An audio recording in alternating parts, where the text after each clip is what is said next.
Hello, నేను miss రావు. విశాఖపట్నానికి Google data centre రాబోతుంది. దానికి సంబంధించి ఒప్పందాలు జరిగిపోయాయి.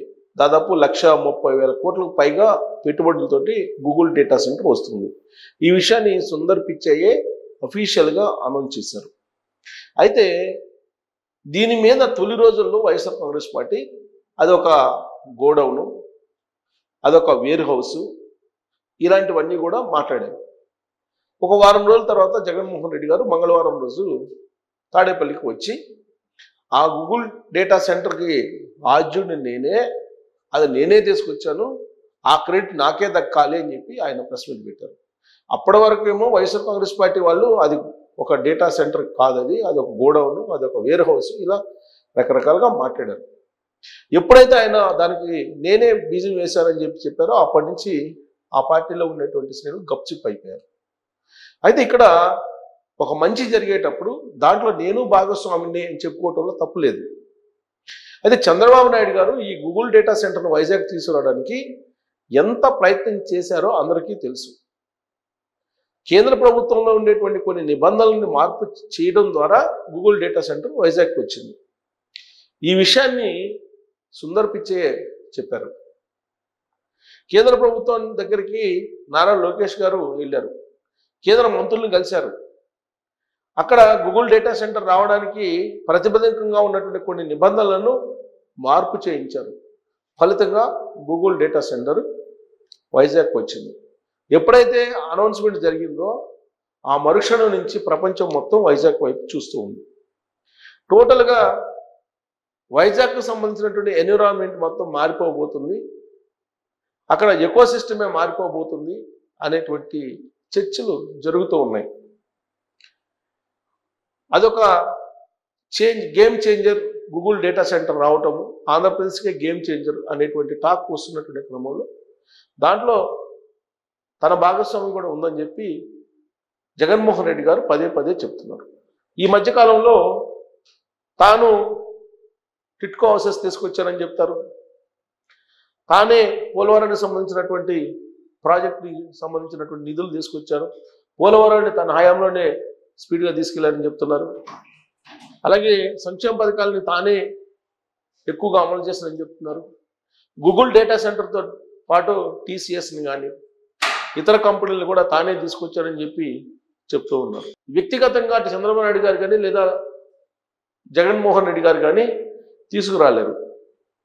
ప్రజల చేత ప్రజల కొరకు ప్రజల కోసం ఎన్నుకోబడినటువంటి ప్రభుత్వాలకి అధినేతలుగా ఉన్నప్పుడే వాళ్ళకి వాల్యూ, అప్పుడే వాళ్ళకి వాల్యూ ఇస్తారు. ఇండస్ట్రీస్టులు కానీ లేదంటే ఇతర రాష్ట్రాల ముఖ్యమంత్రులు కానీ ఇతర దేశాలకు సంబంధించినటువంటి కంపెనీల సీఈఓలు కానీ వాళ్ళందరూ కూడా. జగన్మోహన్ రెడ్డి గారు ముఖ్యమంత్రిగా ఉన్నప్పుడు జగన్మోహన్ రెడ్డి గారి ప్రభుత్వం కాదు, అది ఆంధ్రప్రదేశ్ ప్రభుత్వం. ఆ ప్రభుత్వంలో ఆయన ముఖ్యమంత్రిగా ఉన్నారు. ప్రభుత్వం చేసేటువంటి కార్యక్రమాలు ఏవైతే ఉంటాయో అవి ఒక్కో పార్టీ అధికారంలోంచి దిగిపోయినప్పుడు ఒక్కో రకంగా మారుతూ ఉంటాయి. అంతే తప్ప ఇది జగన్మోహన్ రెడ్డి గారి వల్లే వచ్చింది, ఇది చంద్రబాబు నాయుడు గారి వల్ల వచ్చింది అని చెప్పి చెప్పుకోవడానికి లేదు. కాకపోతే వాళ్ళ పీరియడ్లో వాళ్ళు చేసినటువంటి పనులు, వాళ్ళు చేసినటువంటి ఇనిషియేషన్ మాత్రం ఖచ్చితంగా గుర్తుంటుంది. ప్రజావేదికని చంద్రబాబు నాయుడు గారు ఆయన హయాంలో నిర్మించారు 9 కోట్లు పెట్టి. అది ఆంధ్రప్రదేశ్ ప్రజల యొక్క సొమ్ము. జగన్మోహన్ రెడ్డి గారు అధికారంలోకి వచ్చిన తర్వాత ఆ ప్రజావేదికను నెట్టు నిలువున కూల్చేశారు డే 1. మరి చంద్రబాబు నాయుడు గారు సొంత డబ్బుతో అది నిర్మించలేదు కదా, మరి ఎందుకు కూల్చేశారు? చంద్రబాబు నాయుడు గారు హయాంలో నిర్మించబడింది కాబట్టి ఆయన కూల్చేశాడు. మరి చంద్రబాబు నాయుడు గారు గూగుల్ డేటా సెంటర్కి 2014-19 మధ్యలోనే బీజం వేశారు. మరి అదెందుకు జగన్మోహన్ రెడ్డి గారు కంటిన్యూ చేశారు? సో ఒక ప్రభుత్వం మారినప్పుడు గత ప్రభుత్వం చేసినటువంటి వారిని కంటిన్యూ చేయాలి. కానీ జగన్మోహన్ రెడ్డి గారు మాత్రం తనకి విరుద్ధంగా చేశారు. రివర్స్ టెండర్స్ అన్నారు, పీపీఎల్ రద్దన్నారు. ఈ కారణంగా ఆంధ్రప్రదేశ్ ప్రభుత్వం 10 ఏళ్ళు వెనక్కిపోయింది ఆంధ్రప్రదేశ్ రాష్ట్రము అని చెప్పి నరేంద్ర మోడీ గారు అన్నారు, అమిత్ షా గారు అన్నారు, చంద్రబాబు గారు అంటున్నారు, పవన్ కళ్యాణ్ గారు అంటున్నారు. ప్రజలు కూడా అదే భావించారు. 2024లో జగన్మోహన్ రెడ్డి గారిని 11 స్థానాలకు పరిమితం చేశారు. ఇప్పుడు చంద్రబాబు నాయుడు గారు అభివృద్ధి పదాన ఆంధ్రప్రదేశ్ని వేగంగా తీసుకెళ్లాలనే ప్రయత్నం ఆయన పందాలో వెళ్తూ ఉన్నారు. ఆ క్రమంలో ఇప్పటి వరకు 20 లక్షల కోట్ల రూపాయల పెట్టుబడులు వచ్చినాయని చెప్పి ఆయన చెప్తూ ఉన్నారు. దాంట్లో ప్రముఖంగా గూగుల్ ఏఐ డేటా సెంటర్తో పాటు టీసీఎస్, ఎల్ఎన్టీ, ఐబిఎం, టీసీఎస్ ఇలాంటివన్నీ వస్తూ ఉన్నాయి. ఇటీవల జరిగినటువంటి పారిశ్రామికవేత్త సదస్సులో కూడా అనేక మంది పెట్టుబడులు పెట్టడానికి ముందుకు వచ్చారు. అయితే ఇదంతా కూడా తన క్రెడిట్ అని చెప్పేసి జగన్మోహన్ రెడ్డి గారు చెప్పుకునేటువంటి ప్రయత్నం చేస్తూ ఉన్నారు. అంతవరకు అభ్యంతరం పెట్టాల్సినటువంటి అవసరం పెద్దగా ఉండకపోవచ్చు. కాకపోతే కంపెనీలు రావద్దు, పెట్టుబడులు పెట్టద్దు అని చెప్పి మెయిల్స్ పంపించినటువంటి దాఖలాలు ఉన్నాయని చెప్పి ఇప్పుడు ప్రభుత్వంలో ఉన్నటువంటి పెద్దలు చెబుతున్నారు. ఏవైనా కంపెనీలు పెట్టుబడి పెట్టడానికి వస్తే మీరు రావద్దు అని చెప్పేసి మెయిల్స్ పెట్టడం అనేది దుర్మార్గం. వచ్చినటువంటి వాటిలో మా ప్రమేయం కూడా ఉంది, మా భాగస్వామ్యం కూడా ఉంది, మేము కూడా ప్రయత్నం చేసాం ఆంధ్రప్రదేశ్కి తీసుకురావడానికి అని చెప్పుకోవడంలో కొంత అర్థం ఉంది. కానీ ఆంధ్రప్రదేశ్కి రావద్దు, ఆంధ్రప్రదేశ్లో పెట్టుబడులు పెట్టద్దని చెప్పి యుద్ధ ప్రాతిపదికన మెయిల్స్ పెట్టి రాకుండా చేసేటువంటి ప్రయత్నం ఏదైతే ఉందో దాన్ని వ్యతిరేకించాల్సిందే. ఇంతకీ గూగుల్ డేటా సెంటర్ వైజాగ్ రావడానికి ఎవరి క్రెడిట్ ఎంత అనేది ఒక పెద్ద చర్చ జరుగుతుంది. ఆ చర్చలో భాగంగా క్లియర్గా ఒక ఆర్టికల్ రావడం జరిగింది, వివిధ పత్రికలు వివిధ రకాలుగా రావడం జరిగింది. దాంట్లో క్లియర్ కట్గా ఏ డేట్న గూగుల్ డేటా సెంటరు సంబంధించినటువంటి చర్చలు జరిగినాయి, అదానీ ప్రమేయం ఎంత ఉంది, అదానీ గ్రూప్ ప్రమేయం దాంట్లో ఎంత ఉంది, అదానీ గ్రూప్తో జగన్మోహన్ రెడ్డి గారు చేసుకున్నటువంటి ఒప్పందాలు ఏంటి, చంద్రబాబు నాయుడు గారు అంతకుముందు చేసుకున్నట్టు ఒప్పందాలు ఏంటి, జగన్మోహన్ రెడ్డి గారు వచ్చిన తర్వాత దాన్ని ఎలా మార్పు చేశారు, ఇవన్నీ కూడా కూలంకుషంగా తెలియజేస్తూ మీడియాలో పెద్ద ఎత్తున న్యూస్ వస్తుంది. వాటిల్లో మనం చూస్తే కనుక ఇది ఒక న్యూస్. ఎవరి క్రెడిట్ ఎవరి చోరీ? గూగుల్ డేటా సెంటర్పై జగన్ చిత్రాలు, అది అదానీది అంటూ వింతవాదనలు. 2020 నవంబర్లోనే ఒప్పందం అట, అంతకు ఏడాదిన్నర ముందే శంకుస్థాపన చేసిన చంద్రబాబు. చూడండి, విశాఖలో గిగావాట్ సామర్థ్యంతో ఏఐ డేటా సెంటర్ ఏర్పాటు చేస్తున్నది ఎవరు? గూగుల్ సంస్థ, అదానియా? ఈ ప్రశ్నకు ప్రపంచమంతా చెప్పే సమాధానం గూగుల్ అనే. చివరికి అదానీని అడిగినా అది గూగుల్ డేటా సెంటర్ అనే చెప్తారు. జగన్ మాత్రం అది అదానీదే అంటూ ఇంత వాదనలకు పోతున్నారు. భాగస్వాముల మధ్య ఒప్పందాలు, సాంకేతిక అంశాల మేరకు విడుదలైనటువంటి ఉత్తర్వులను చూపిస్తూ అసలు వాస్తవాలను దాచేస్తూ అదానీనే ఆశ్చర్యపరిచే స్థాయిలో జగన్ రోత పత్రిక గురువారం ఒక కథనాన్ని ప్రచురించింది. డేటా సెంటర్ క్రెడిట్ అదానీకి ఇవ్వలేదనే బాధ ఒకవైపు, తనకు క్రెడిట్ వస్తుందనే ఏకైక కారణంతో చంద్రబాబు నాయుడు అదానీ పేరు తొక్కేస్తున్నారని మరోవైపు, ఆ డేటా సెంటర్ తమదే అయినప్పుడు అదానీ ఎందుకు మౌనంగా ఉంటారు, గూగుల్కు క్రెడిట్ ఎందుకు ఇస్తారు? జగన్ పత్రికలో దీనికి జవాబు దొరకదు. ఇది అసలు విషయం ఏంటి? అమెరికా వెలుపల తొలిసారి భారత్లో, అది విశాఖలో అత్యంత భారీ ఏఐ డేటా సెంటర్ ఏర్పాటు చేస్తున్నామని గూగుల్ సీఈఓ సుందర్ పిచై స్వయంగా ప్రకటించగా, ఆ సంస్థ ప్రతినిధులు ఢిల్లీలో కేంద్ర మంత్రుల సమక్షంలోనే అక్టోబర్ 14వ తారీఖున కుదుర్చుకున్న ఈ ఒప్పందం గురించి అందరికీ తెలుసు.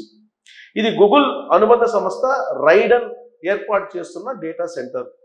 అతి భారీ ప్రాజెక్టులను అమలు చేసేటప్పుడు స్థానిక ఇతర భాగస్వాములను చేర్చుకోవడం సహజం. అలాగే గూగుల్ సంస్థ Bharti Airtel, Nxtra data, Adani infra, Adani connects, Adani పవర్తో ఒప్పందాలు కుదుర్చుకుంది. అండర్ సీ కేబుల్ ఏర్పాటు, నిర్మాణ పనులు, విద్యుత్ సరఫరా వంటి పనులు చేస్తాయి. భారత్లో తమ తరఫున డేటా సెంటర్ నిర్మాణ పనులు చేస్తున్నందున భూమిని అదానీ పేరుతో కేటాయించాలని గూగుల్ స్వయంగా కోరింది. దీంతో ఆ మేరకు ప్రభుత్వం ఉత్తర్వులు జారీ చేసింది. దానిని పట్టుకొని ఇదిగో ఇది అదానీదే అని జగన్ పత్రిక వింత వాదనలు చేసింది. అదానీని తెచ్చింది ఎవరు? ఇది అదానీ డేటా సెంటర్, దానికి బీజాలు వేసింది నేనే, ఆ క్రెడిట్ను చంద్రబాబు కొట్టేస్తున్నారు అని జగన్ పదే పదే చెబుతున్నారు. తాను సీఎంగా ఉన్నప్పుడే అదానీని ఒప్పించి రాష్ట్రానికి తీసుకొచ్చానని, విశాఖలో 2023 మే 3న స్వయంగా డేటా సెంటర్ను శంకుస్థాపన చేశానని చెప్పుకొచ్చారు జగన్. కాసేపు గూగుల్ను పక్కన పెట్టేసి అదానీ సంగతి మాత్రమే చూద్దాం. 2023లో జగన్ శంకుస్థాపన చేయడానికి 4 ఏళ్ల ముందే అప్పుడు ముఖ్యమంత్రిగా ఉన్న చంద్రబాబు హయాంలో డేటా సెంటర్పై ఒప్పందం కుదిరింది. అప్పుడు లోకేష్ ఐటీ మంత్రిగా, ప్రస్తుత సిఎస్ విజయానంద్ ఐటీ ముఖ్య కార్యదర్శిగా ఉన్నారు. వారి సమక్షంలోనే అదానీ గ్రూప్తో 2019 జనవరి 9వ తారీఖున అమరావతిలోని ప్రజావేదిక దీనిని జగన్ కూల్చేశారు. ప్రజావేదికలో ఎంఓయూ కుదిరింది. మరుసటి నెల 14న విశాఖలోని కాపులపాడులో కేటాయించిన భూమిలో చంద్రబాబు అదానీ డేటా సెంటర్కు శంకుస్థాపన చేశారు. ఆనాటి ఒప్పందం ప్రకారం అదానీకి 500 ఎకరాలు ఇవ్వడానికి ప్రభుత్వం సంసిద్ధత తెలిపింది. అందులో 70,000 కోట్ల పెట్టుబడి పెడతామని ఆ సంస్థ ప్రకటించింది. గిగావాట్ సామర్థ్యంతో హైపర్ స్కేల్ డేటా సెంటర్, 5 గిగావాట్ల సామర్థ్యంతో సోలార్ పార్క్ నిర్మిస్తామని తెలిపింది. ఇది అదానీతోటి జరిగిన మొదటి ఒప్పందం. అంటే అదానీ డేటా సెంటర్కు తొలుత బీజం పడింది 2019లో చంద్రబాబు నాయుడు హయాంలోనే.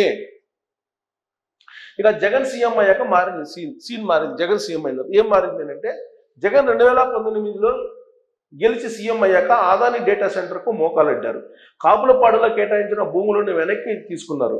20 ఏళ్ల దీర్ఘకాలిక ప్రణాళిక అంటే కుదరదని, 5 ఏళ్లలో ఏం చేస్తారో చెప్తే కొత్త ఒప్పందం చేసుకున్నామని ప్రతిపాదించారు. దాంతో అదానీ తన పెట్టుబడిని 70,000 కోట్ల నుంచి 22,000 కోట్లకు కుదించింది. తర్వాత 14,000 కోట్లతో పరిమితం చేసింది. ఉద్యోగ అవకాశాల సంఖ్యను 1.1 లక్షల నుంచి 25,000కు కుదించింది. 7 ఏళ్లలో 300 మెగావాట్ల సామర్థ్యం కలిగిన డేటా సెంటర్లు 200 నుంచి 100 ఏర్పాటు చేస్తామని ఒప్పందం చేసుకుంది. ఈ ప్రాజెక్టుకు జగన్ ప్రభుత్వం 190 ఎకరాలు ఇచ్చింది. సంబంధిత స్థలాల బదలాయింపులన్నీ పూర్తి అయ్యాక 2023 మే 3న విశాఖలో జగన్ తీరిగ్గా అదానీ డేటా సెంటర్కు శంకుస్థాపన చేశారు. గూగుల్ అదానీకి లింక్ ఏంటి? గూగుల్ డేటా సెంటర్కు అదానీ డేటా సెంటర్కు సంబంధమే లేదని రాష్ట్ర ప్రభుత్వం లావాదేవీలు స్పష్టం చేస్తున్నాయి. 2023లో జగన్ శంకుస్థాపన చేసే నాటికి అదానీ డేటా సెంటర్ను వైజాగ్ టెక్ పార్క్కు అప్పగించేశారు. ఆ కథ అప్పుడే ముగిసిపోయింది. అదానీకి జగన్ హయాంలో కేటాయించిన స్థలాలు వేరు, ఇప్పుడు కూటమి ప్రభుత్వం కేటాయించిన స్థలాలు వేరు. విశాఖలో డేటా సెంటర్ నిర్మించబోతున్న రైడెన్ ఇన్ఫోటెక్ తమ అనుబంధ సంస్థలని పేర్కొంటూ గూగుల్ అధికారికంగా సమాచారం ఇచ్చింది. అయితే అదానీ రైడెన్ మధ్య ఇది వరకే వ్యాపార లావాదేవీలు జరిగాయి. నోయిడాలో అదానీ డేటా సెంటర్ 4.64 లక్షల చదరపు అడుగుల స్థలాన్ని లీజుకు తీసుకుంది. ఈ విషయాన్ని కూడా జగన్ పత్రిక ప్రచురిస్తూ అదానీ గూగుల్ ఒక్కటే అన్నట్లుగా కలరింగ్ ఇచ్చింది. నిజానికి భారత్లో గూగుల్ సొంతంగా ఏర్పాటు చేసుకుంటున్న మొదటి డేటా విశాఖదే. అదానీతో తమకు భాగస్వామ్యం ఉందని ఎంఓయూ సమయంలోనే వెల్లడించింది. అండర్సీ కేబుల్ ల్యాండింగ్ విషయంలో అదానీ తమకు సహకరిస్తుందని తెలిపింది. దీనికోసం అదానీ కనెక్ట్స్తో ఒప్పందం కుదుర్చుకుంది. అలాగే పునరుత్పాదక విద్యుత్ సరఫరా కోసం అదానీ పవర్తో, భవన నిర్మాణ పనుల కోసం అదానీ ఇన్ఫ్రాతో గూగుల్ ఒప్పందాలు కుదుర్చుకుంది. అందులో భాగంగానే స్థలాల కేటాయింపు విషయంలో తమ తరఫున ఏపీ ప్రభుత్వంతో చర్చలు జరిపేందుకు అధీకృత వ్యక్తిగా అదానీకి చెందిన సంజయ్ వ్యవహరిస్తారని గూగుల్ లేఖ రాసింది. అందుకు అనుగుణంగా ప్రభుత్వం ఉత్తర్వులు జారీ చేసింది. అంత మాత్రాన అది అదానీ డేటా సెంటర్ అయిపోదు. గూగుల్తో భాగస్వామి అవుతున్నందుకు సంతోషంగా ఉంది అని అదానీ చెప్పినప్పటికీ చంద్రబాబు ఉద్దేశపూర్వకంగానే అదానీ పేరెత్తలేదని జగన్ పత్రిక విచిత్ర వాదన చేసింది. కొసమెరుపు ఏంటంటే ఆ డేటా సెంటర్ జగన్ నాటిన మొక్క. 2020 నవంబర్లోనే అదానీతో ఒప్పందం కుదిరిందని జగన్ పత్రిక పేర్కొంది. మరి అంతకంటే 7.5 ముందే 2019 ఫిబ్రవరి 14న అదానీ డేటా సెంటర్కు చంద్రబాబు చేసిన శంకుస్థాపన సంగతి ఏమిటి? ఇది ఎవరు నాటిన మొక్క? సో కాబట్టి ఇంత జరిగింది. గూగుల్ డేటా సెంటర్ విశాఖ వెనక అదానీకి గూగుల్కి సంబంధం లేదు. గూగుల్ అదానీతోటి, అదానీ గ్రూపులతోటి రకరకాల సంబంధాలు చేసుకుంది. కానీ ఇప్పుడు ఎంఓయూ ఎవరి మధ్య కుదిరింది? Google AI center, Google Andhra Pradesh ప్రభుత్వం మధ్య ఒప్పందాలు కుదిరాయి. ఒకవేళ జగన్మోహన్ రెడ్డి దీన్ని తీసుకొచ్చారనుకుంటే మరి అంతకన్నా ముందు శంకుస్థాపన చేసిన చంద్రబాబు నాయుడు గారి పరిస్థితి ఏంటి? సో ఇది గూగుల్కి సంబంధించినటువంటి ఒక ఇన్వెస్టిగేషన్కి సంబంధించినటువంటి ఒక ఇన్ఫర్మేషన్. మరి ఇది చూసిన తర్వాత గూగుల్ క్రెడిట్ ఎవరిది? చంద్రబాబు నాయుడు కదా, జగన్ అనే దాని మీద మీరు రోల్ చేయొచ్చు. Thank you.